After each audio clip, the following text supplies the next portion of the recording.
Today is November 1st, 2025. I wanted to talk about some unsung heroes working at food pantries today, some makeshift pantries in particular, across the country. The recent halt of Supplemental Nutrition Assistance Program benefits, or SNAP, driven by political disputes over contingency funds during a government shutdown, has thrust the phrase mutual aid into the public spotlight. For many, this concept of community support is entirely new, yet mutual aid groups have deep historical roots, often stepping in when the established structures, be they governmental or capitalistic, fail to meet the basic human needs for food, health, and financial stability.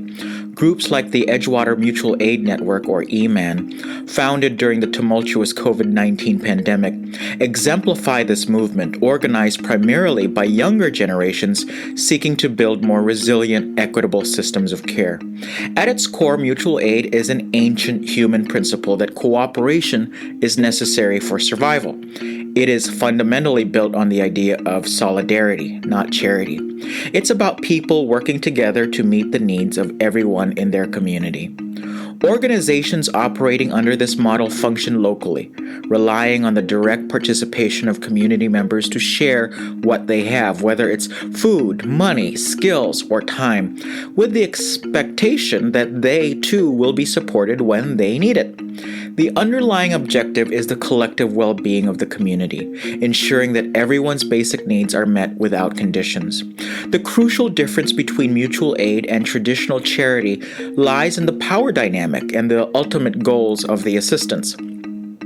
Charity operates in a top-down manner, where resources flow from those who possess more, the wealthy, large institutions, or formal nonprofits, to those who possess less. This unidirectional flow can create a relationship of dependency.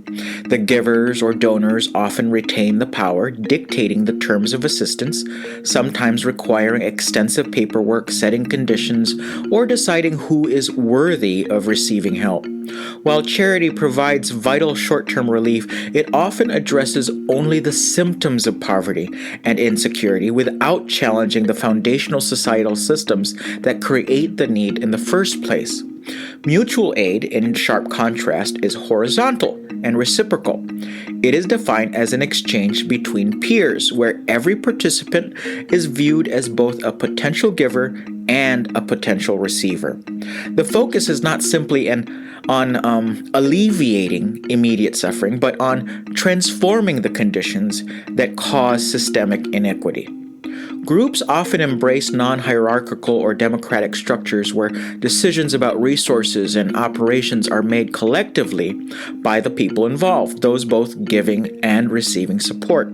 This shared governance gives everyone a voice and direct control over the shared resources.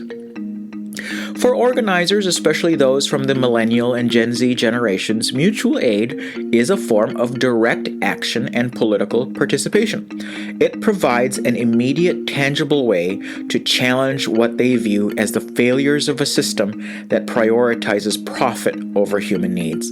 By establishing networks of decentralized, non-bureaucratic community care, mutual aid groups create localized safety nets. These systems are designed to sustain people when official government programs such as SNAP are weakened, jeopardized, or shut down entirely, ensuring that the community remains resilient, even when the broader institutional framework collapses.